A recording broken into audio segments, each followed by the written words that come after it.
अहान शांत जंगल में घूमता है। उसकी आंखें असामान्य गतिविधि के किसी भी संकेत के लिए स्कैन करती हैं। एक चमकती हुई रोशनी उसकी आंखों को पकड़ती है।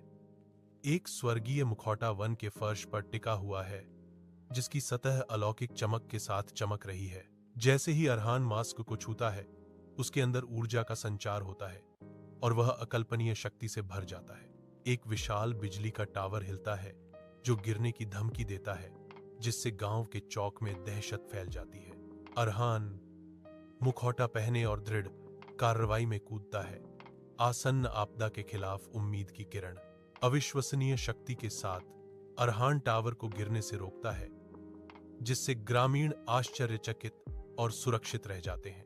टावर को बचाने के बाद अरहान भीड़ भाड़ वाले गांव के चौक में घुल मिल जाता है, चुपचाप अपना मुखौटा हटा देता है।